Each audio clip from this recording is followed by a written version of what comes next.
أكبر الله أكبر الله أكبر أشهد أن لا إله إلا الله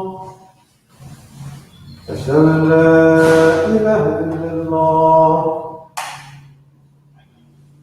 أشهد أن محمدا رسول الله أشهد أن محمدا رسول الله حي على الصلاة حي على الصلاة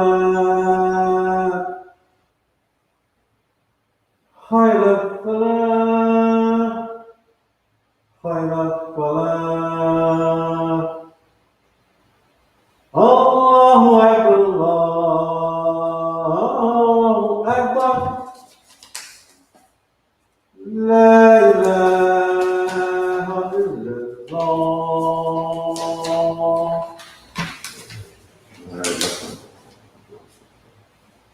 Alhamdulillah, Alhamdulillah, الذي خلق الإنسان في أحسن تقويم وبعث نبينا مبشرين ومنذرين وأنزل معهم الكتاب بالحق ليرشد الناس إلى سبيل الهدى ويخرجهم من الظلمات إلى النور.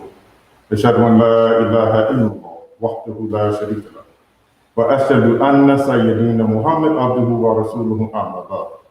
Yeah, عباد الله, and mind breakers and go to the moon and send rovers to the Mars, but also giving us this human capacity to learn from our mistakes. So that, because Allah knew that we would make mistakes, He gave us this capacity to remember, to learn from our mistakes.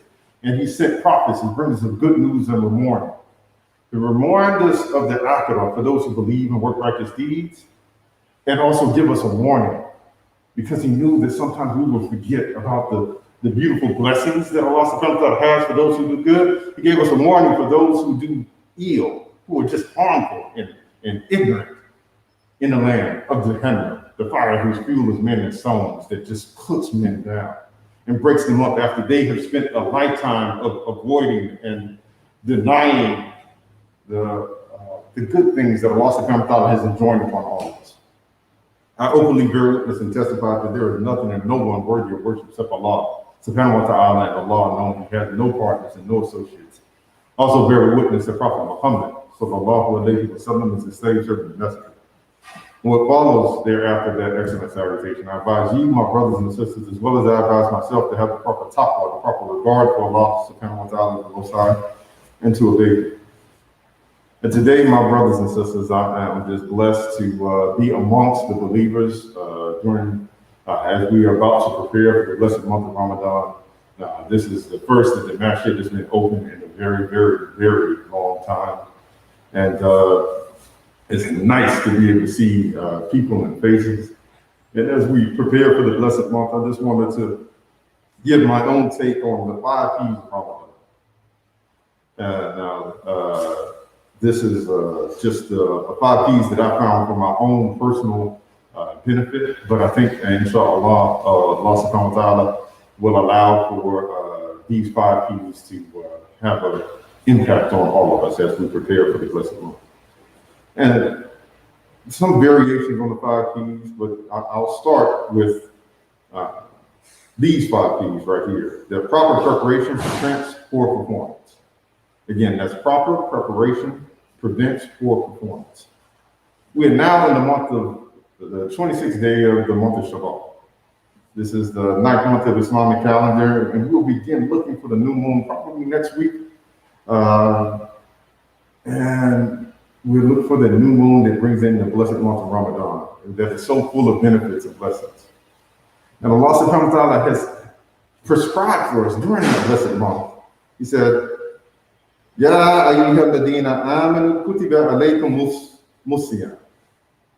O you who have believed, decreed upon you is fasting. And then he goes further, said when he says decreed upon you, it's kutiba. It's not only decreed like a proclamation, it's almost like a prescription. Like a doctor is giving you a prescription to feel, to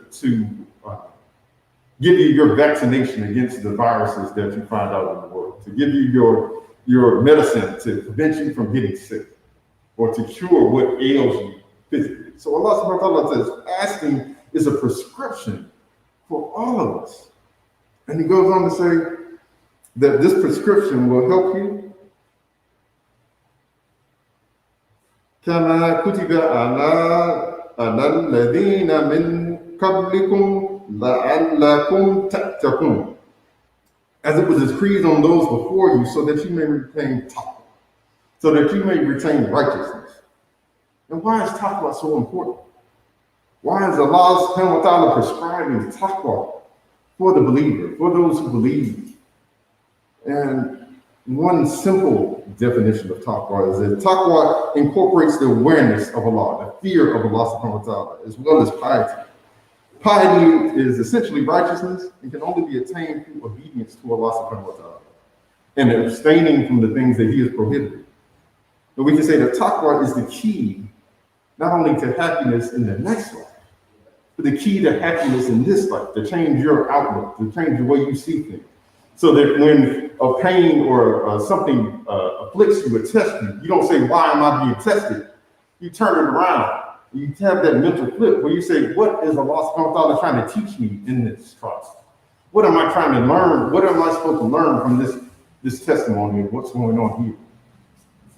So that's one of the benefits of taqwa. And Allah subhanahu wa ta'ala says to us in the Quran, in Surah Al-Talaq, that whoever fears Allah, has taqwa of Allah, He will forgive his sins and increase his reward. So again, the taqwa that Allah subhanahu wa ta'ala has that we obtain through fasting during the blessed month of Ramadan is our vaccination against the viruses that are running rampant in our society. We have no shortage just to look at all the examples of the lack of self-control and lack of discipline and the lack of regard for life that you see when you turn on your phone, when you turn on your TV, when you turn on your media. You got the spring breakers down in Miami, just total disregard for life. I mean, because that's what, the way the pandemic is. People who are just blatantly being disrespectful for the laws of the land and can cause harm. The whole reason everybody here is wearing masks is because we are trying to save lives. That's the only reason. If we weren't trying to save lives, nobody would wear a mask on. We wouldn't have this reduced capacity. Everybody would be together. But we are trying to save lives. It has been scientifically proven. Allah has given us a scientific method that if we wear this, that we are helping to save a life. And if we do these protections and these things, and we put taqwa in our mind, that Allah gives us blessings for doing those things that help to save lives. You get the most benefit and blessing for those things that you do as a community, as you come together, that you do for others outside of yourself. So when you are putting on this raiment, this protection to keep your germs to yourself, so that you can go out to your environment and interact with other people, you are in act doing a good deed that Allah subhanahu wa ta'ala should, inshallah, reward you for it. And there is no better time to do those good deeds than the month of Ramadan. When your benefits, or when every good deed you do gets multiplied 70 times, 100 times, when they get multiple fold. And so Allah subhanahu wa ta'ala uses this blessed month of Ramadan to seek us self-control and self-restraint. Give us the protection so that we can protect ourselves against all of the ills that we see running rampant in society. So we learn to control our appetite so that we can eat only those good things that are prescribed for us later. So we control our appetite instead of being influenced by the world that says the only diet you should have is the seafood diet. If I see food, I'm going to eat it. That's what's being presented in the society. But Allah subhanahu wa ta'ala gives us an injection. He's provided a prescription to keep us from that particular ill. That during this blessed month of Ramadan, we are even asked to not only stop eating during the day or stop drinking during the day, but for those of us who are married and those of us who are not, we're asked to refrain from sexual intercourse during the day. So again, this goes as a vaccination or a rebuttal to what you see in the society about premarital sex. That every media, every show, every movie you've seen, marriage does not seem to be at all a requirement before sex. And so you get inundated with it. And for those of us who are older, some of us who have lived this life and lived this deen for an extended period of time, and we feel like we're safe. We feel like we have our Imam up, and these things don't affect us, but realize that these same images are being bombarded to our children.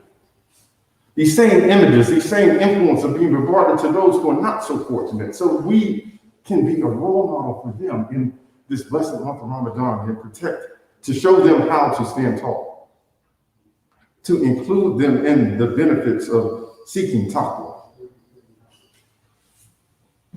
And so Allah subhanahu wa ta'ala also says that one of the benefits of taqwa is and command your family to pray, to be firm with it yourself. We are not asking any provisions of you. In fact, we shall provide for you the best ending is for those with taqwa. That's in Surah Al-Fatih. And Allah subhanahu wa ta'ala guides us guidance for the muttaqeen, the people of taqwa.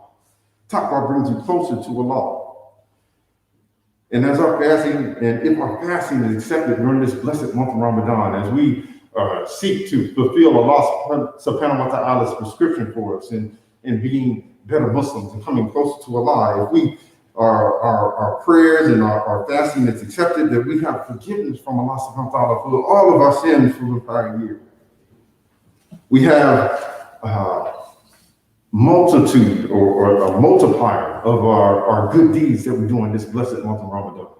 So on the day of Yom Kippur, we can look back on our acts during the blessed month of Ramadan and know that if we did one thing, that it gets counted for so much more than just that one thing with us. That we get the most bang for our buck for all the good things that we do during this blessed month of Ramadan.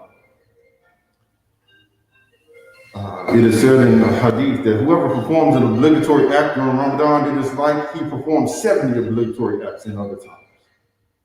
And that the best charity, the best zakat that we can give is the zakat that we give during the blessed month of Ramadan. So many people around the world wait till Ramadan to give their annual zakat to the masjid and to the believers, because they want to get the most bang for the bucks that they have. So, my dear brothers and sisters, with all these beautiful benefits and blessings inherent to the prescription of Allah for fasting during the month of Ramadan, we should try to get the most. We should try to get the best out of it. We should try to take the most benefit and the blessing. And as we go into the second part of this Khutbah, we'll discuss how you can get some of the most benefit and the most blessing out of this blessed month of Ramadan. And remember that the first 5 P's I want to remind you of, and that we'll go into in the second half, is the proper preparation prevents poor performance.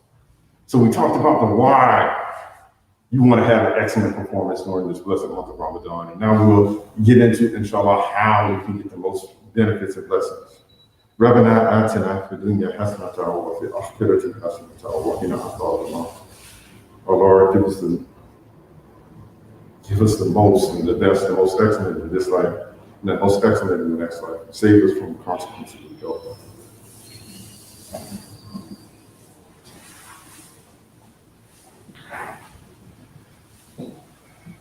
أعوذ بالله من الشيطان الرجيم. بسم الله الرحمن الرحيم.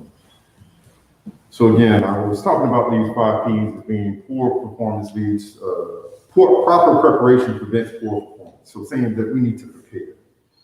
That while we are in this blessed month of Shaban, is a beautiful reminder of preparation. And the reason I say this is that the real 5 P's that I'm going to go into for how to get the most out of this month are practice, prayer, plan, prepare, and progress tracking. All right? So practice. Just to practice, and Coach always told me practice the way you play, right? When you're playing football, you practice the way you play. So you want to get the best benefit, you want to practice, you got to go hard in practice like you go hard in the game. So, and I think Benjamin Franklin said, by failing to prepare, you're preparing to fail. So as we get ready for this blessed month of Ramadan, we know that Prophet Muhammad ﷺ fasted throughout the year. He fasted, in preparation for the month of Ramadan, you can call it that, or he was doing his preparation, his fasting well before the month of Ramadan. And he fasts on the white days. That's the 3 days when the moon is full. He fasts once a week. Sometimes it's reported on Thursdays. Sometimes it's reported on Mondays. But he fasts often. But he fasted the most consistently outside of Ramadan during the month of Shaban. During the month of Shaban, the month that we find ourselves in right now. That he fasted the most consistently right before the big day, right before the exam, right before the blessed month of Ramadan. So we, my dear brothers and sisters, should be practicing fasting. That's one of the ways where we can get the most benefit out of the month. We practice outside of the month. We get ready. We cram before. So for those who fast during the month of Shaban, there are all these benefits and blessings as well. And this is an example of Allah reminding us and teaching us to practice before we come to the book exam, to get the most out of it so that we can be prepared. To get used to having to get up in the morning before support. To get used to all the different things and the requirements that you don't normally have to do during the week, make that a part of what you're doing. I apologize. To make that a part of what you do. And during this blessed month. Fasting. But another way we can practice is reading and reciting the beautiful book that Allah subhanahu wa ta'ala has revealed to us. This beautiful Quran, that there is no better time for you to get ready for the month of Ramadan than the month of Shaban, or just get ready. There are so many classes. The Islamic Learning Institute has classes for you to learn, regardless of your skill level, whether you're an intermediary or you're trying to enhance your tajweed. That they have all these classes so that you can get more comfortable with this blessed book, this book that Allah subhanahu wa ta'ala has revealed as an instruction and guidance for your whole life. And as Imam said, you want to get off the plantation of translation. You want to read and understand this book for yourself because it has so much wisdom, so much knowledge that's inherent to it that you don't necessarily get when you just read the translation. That you get so much richer, so much more value when you actually understand the Arabic. And then even when you understand the grammar. I was just recently reflecting on, and just in the practice of tajweed, when you, in Surah Inshara, wa inna ma usri yusra, inna ma usri yusra, right? With every difficulty comes ease. When you say usra, you have to constrict your tongue. It comes from a ayn. You have to constrict your tongue. So you have to, there's even more difficulty in saying the word difficulty than there is in saying the word ease. So even in just the Arabic, just understanding the grammar, there's so many benefits and blessings, but you don't get that from the translation. You only get that from truly understanding and reading and practicing and learning and getting a better personal relationship with the book that Allah subhanahu wa ta'ala has sent down as a guidance for our whole lives.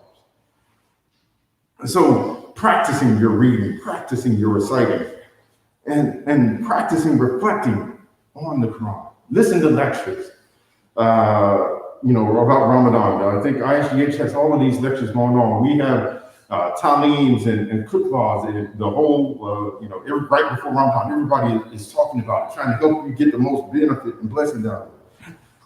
Find some time, find some way to reflect on the religion, reflect on Islam, and to look internally into yourself. That these are the things, the practice that reflects it. And I can tell you, my dear brothers and sisters, that I had no better Ramadan than the first Ramadan in which I was asked to start doing Khutbah. Because then when I was reading the Quran, I was reading as if I had to teach the next day.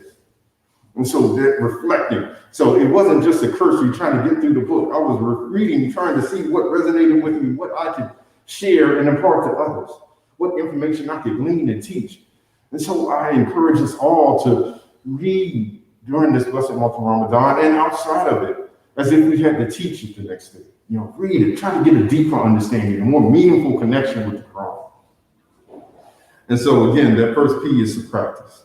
Practice fasting, practice reading and reciting, practice reflecting on this blessed month of Ramadan and the book that Allah subhanahu wa ta'ala sent from Prophet Muhammad sallallahu alayhi wa sallam to instruct us.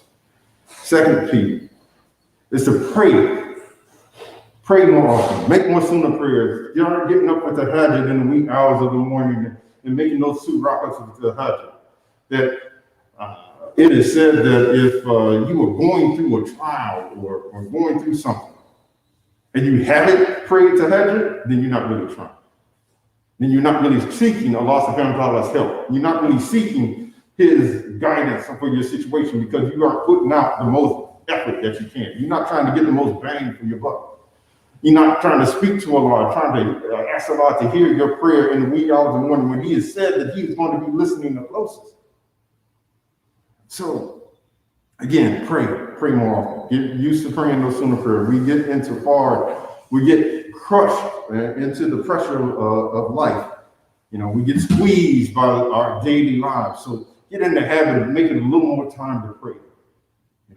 So practice that so that you will be in a better position during the month of Ramadan to take advantage of it. So third is the plan. Plan, set goals, align your objectives with drawing closer to Allah. So if you want to read, identify how you want to read. Do you want to read in English? Do you want to read in Arabic? Do you want to do a deep dive and start reading some of the footnotes? Have a plan for how you are going to approach your reading during that month of Ramadan. Plan on how you want to give your zakat. If this is the month in which you want to get the most benefit and blessing, you got some dollars saved away, plan on where you want to put those dollars. Plan on which organizations you want to donate to, or how much you want to give to the masjid. Come up with your plan ahead of time so you're not worried about it during the month of Ramadan, so you can focus on something else. But have a plan for how you want to address that. And it might be you don't have the financial dollars, so then you're planning, your P is physical. Your plan is physical charity. You're trying to figure out where you can volunteer, where you can donate, where you can volunteer your talents and your efforts, so you can still get the benefits of doing for others during this blessed month of Ramadan and get those multiplied. Plan your quiet time for introspection and reflection. I can't focus on that enough.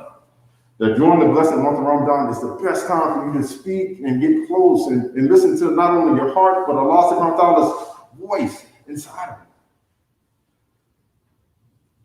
you. Plan how you're going to involve your kids if you have kids, or your neighbors, or your workplace if you have a workplace. Do you need to take off for the month, or make sure you are planning on taking off for Eid. Go ahead and put that on your calendar now so you don't have to worry about it. Nobody else can set up a meeting that keeps you from doing what it is you want to do. So plan how you want to get this blessed month of Ramadan together. So fourth is to prepare. Take care of the little things so you can focus on the big things. Plan your meals. Have your meal calendar. Went out. Culinary Sensations does breakfast catering for the whole month of Ramadan. Buy your suhoor packets and then done. Boom, you're done. You don't have to worry about trying to get up early for suhoor in the morning. You can focus more on reading during Ramadan instead of having to make food for yourself. Have a plan for what it is you want to do so you can maximize the time that you have during this blessed month. So, clear your calendar. Have a method of tracking the days. If you got to travel during the month of Ramadan, have your method on how, I traveled this day. Phones are beautiful things for tracking all that, but you got to have a plan for that because otherwise you'll forget. Especially my sisters, there are times during the month that you won't be able to fast. You want to have that system already established. You don't want to have to come up with something or write it down on a sheet of paper that gets thrown away the next time you do spring cleaning. And now you don't remember how many days you have. You want to plan these things accordingly. So prepare for those things you have to do. And again, I say encourage it, prepare the whole family or prepare your whole community, whatever that looks like, whether it be your kids, whether it be your boss, or prepare them for this time. Say, hey, we can't have work lunches during this time. Or if we have work lunches, don't be upset because I'm not eating. Go ahead and make all of those declarations now so that you are clear and your mind is clear. And the last one that I think sometimes we drop the ball on the most is tracking our progress. That during this blessed month of Ramadan, things happen. Allah subhanahu wa ta'ala is so forgiving to us. Is so merciful to us that he divided the month up into three parts. The first, mercy. The second, forgiveness. And the third, freedom from the hellfire. These are perfect periods for after 10 days, you can track your progress on how you did according to your goals the first 10 days. And then you got 20 more days to get it right, to double up, to make some adjustments and do something different. But you have that perfect time to reflect. And you put these marking posts here for a reason, so that you have those time to get the most out of this blessed month of Ramadan. And know that, again, that Allah subhanahu wa ta'ala is so forgiving and so merciful to us that He has given us these examples in the Quran of if you do something wrong, or if you make a mistake, that you can replace that mistake with a good deed. And no better time than the blessed month of Ramadan. In Ramadan, even the zakat that you give purifies your deeds and your actions. It makes up for any deficiencies, any lacks you had during the blessed month of Ramadan, in your prayer, in your worship, in your daily life. So you have all of these beautiful examples of if you mess up, you can fix it. So let's make sure we get the most benefit and most blessing. Let's make sure we get the best out of this blessed month of Ramadan, my dear brothers and sisters. Oh Allah, we cannot manage this life ourselves without you. Please make of our lives what you want it to be, what you prefer it to be. Do not allow us to act on our own, but bless us to act only in obedience and according to your will. Help us be of those who hear in the day forgive us. We're asking your forgiveness and to use return. رب اجعلني مقيم الصلاة ومن ذريتي ربنا واغفر الله ربنا اغفر لي ولوالدي وللمؤمنين يوم يقوم الحساب. أقيموا الصلاة. الله أكبر الله أكبر الله أكبر الله أكبر. أشهد أن لا إله إلا الله أشهد أن لا إله إلا الله أشهد أن محمدا رسول الله أشهد أن محمدا رسول الله. حي على الصلاة حي على الفلاح قامت الصلاة قامت الصلاة. الله أكبر الله أكبر لا إله إلا الله.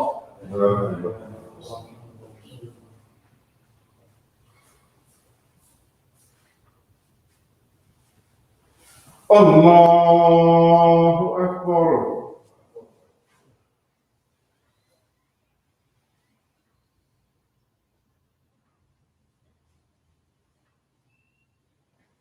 بسم الله الرحمن الرحيم.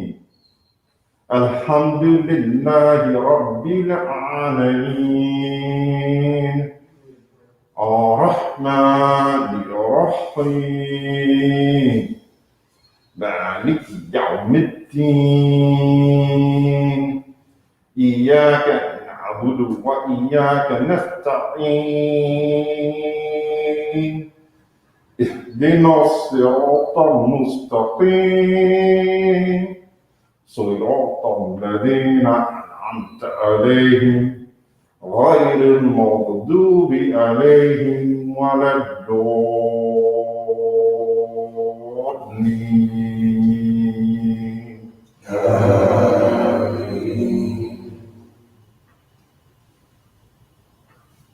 إذا زلزلت الأرض زلزالها وأخرجت الأرض أثقالها وقال الإنسان ما لها يومئذ تحدث أخبارها بأن ربك أوحى لها يومئذ يصدر الناس أشتاتا ليرى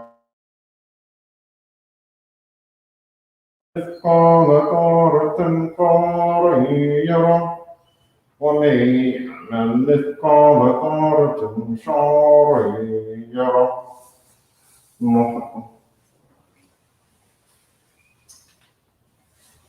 سمع الله لمن حمده.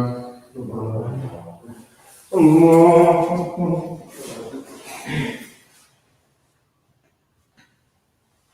الله أكبر. الله أكبر.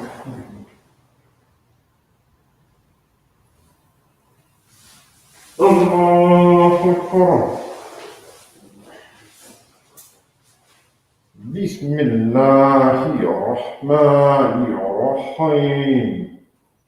الحمد لله رب العالمين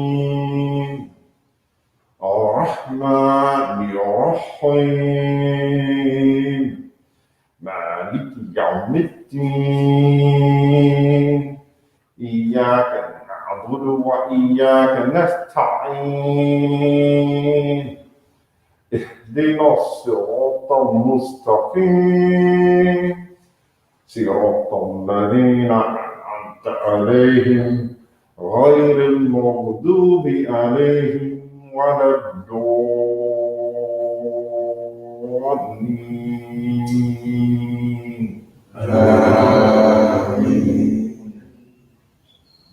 قل هو الله أحد الله الصمد لم يلد ولم يولد ولم يكن له كفوا أحد. الله أكبر.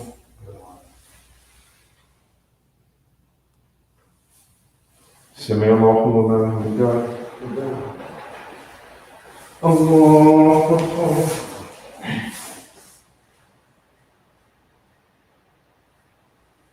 الله أكبر.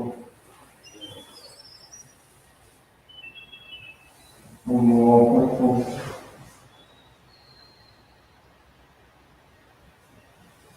الله أكبر.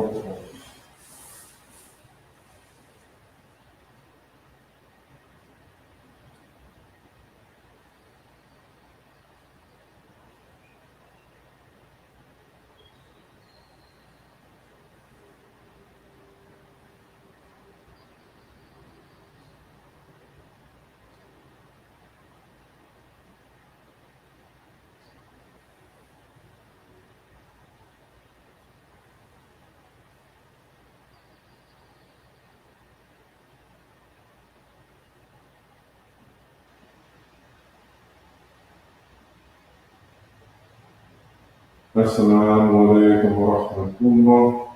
السلام عليكم ورحمة الله.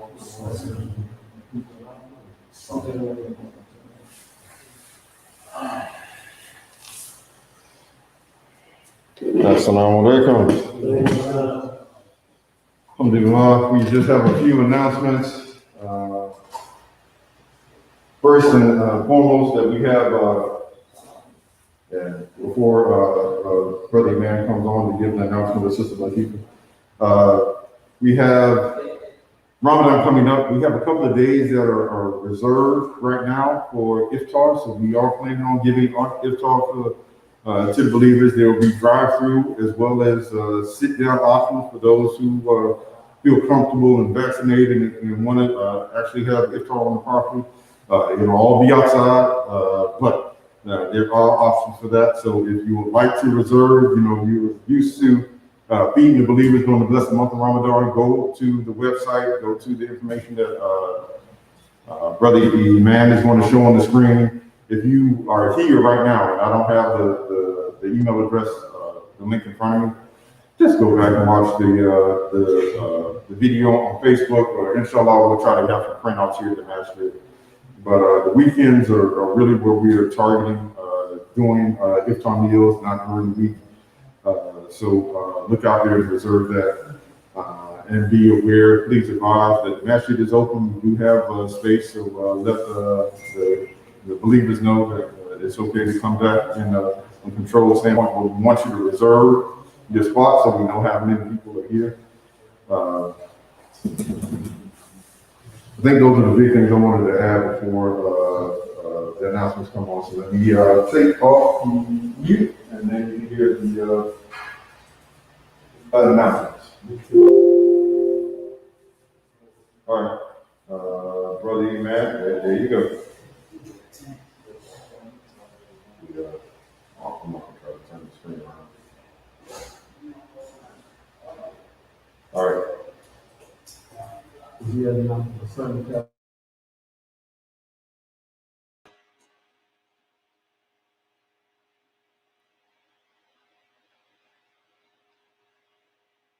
Assalamu alaikum and Jumu'ah Mubarak. Our virtual Khutbah is held every Friday at 1:30 p.m. Central Standard Time, live streamed on the Facebook pages shown. I'm sorry. Please pardon me. Here's our community announcements. Our Winter Storm Relief Fund, if you are in need of assistance, you can go to tinyurl.com/winterstormhelp. And if you are able to give financially, please go to tinyurl.com/WDM relief. Our in-person Jumu'ah is available At Mercy Community Center, Masjid Al-Quran, please register at tinyurl.com/MCCJUMUAH. There are guidelines that we ask that you follow. Register online, wear your mask, maintain social distancing, and bring your prayer rug. In-person Jummah is also available at masjidwdm Muhammad. Please register at tinyurl.com/MWDMJUMUAH. And our Khutbah starts at 1:30 and at 2:30. As Imam Ahmad Shaheed referred to earlier, there are dates still available to sponsor a catered iftar meal. You can make that donation at tinyurl.com/WDMiftar. Your Zakat and donations are always graciously needed. Ways to donate are at the website, masjidwdmuhammad.com, on Zelle, PayPal, and also cashApp at $masjidwdm.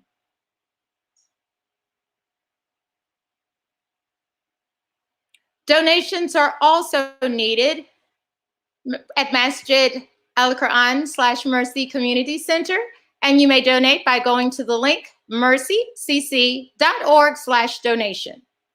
Our new Muslim orientation class is every Sunday at 3 p.m. led by Imam Elijah Salahuddin. To join, go to tiny.cc/new Muslim class. The N, the M, and the C must be capitalized. Our virtual Khutbah is held every Friday at 1:30 p.m. Central Standard Time, live stream on our Facebook and YouTube pages at masjidwdm and on Facebook at MCC Masjid Al-Quran, led by Imam Dr. Wazir Ali or someone from the office of Imam. Our Thailand public address is held every Sunday at 1:30 p.m. Central Standard Time, live streamed on the platforms shown, and this Sunday, it will be led by one of our beloved pioneers. Our Sisters Halakha is held every second and fourth Saturday from 7:30 to 9:30 a.m. Central Standard Time. This is a sister and women's only event. To gain access, email salimakogville@gmail.com, and our Sisters Halakha will be held tomorrow morning. Our Brothers Meeting is held every third Saturday from 7 to 9 a.m. Central Standard Time, and this is a brothers only event. Go to tinyurl.com/WDMBrothers. Our fundraising donor wall continues and is ongoing for the Imam Ibrahim Kamaluddin Community Center. Please go to tinyurl.com/MWDM donor wall for more information. You may donate $1,000 to have your one of Allah's 99 names commemorated on the wall. Al Farouk Media Productions, Imam Eugene Farouk, phone number 832-545-9068. He has all of your Islamic publications and media needs, inshallah. Our 2021 virtual Ramadan conference is held April the 16th through the 18th, live streamed. And for more information, please go to our webpage. And there is one more additional. I wanted to show this to you also. There it is, the virtual Ramadan conference, again, April the 16th through the 18th. It's live streamed. Our theme is strengthening your faith and persevering through adversity. It starts Friday, April the 16th and runs through Sunday, April the 18th. Featured presentations by our young adults, scholars and teachers, our youth, and our pioneers. There is one more announcement that I have. There is, pardon me just one second. It will be occurring on, I do not have it. But again, Masjid WD Muhammad, the in-person Jummah, again, at Masjid WDM. Khutbah starts at 1:30 and at 2:30. The guidelines: register online, wear your mask, social distance, and bring your own prayer. Imam Ahmad, are there any other additional announcements? Yes, one other announcement. Again, this Sunday will be our Pioneer Sunday for the Talmud, so please be You can be in attendance as well as watch virtually 1:30 this Sunday. And again, it'll be presented by one of our esteemed pioneers. So don't want to miss it as everyone prepares to get the most benefit and blessing out of this blessed month of Ramadan. Inshallah.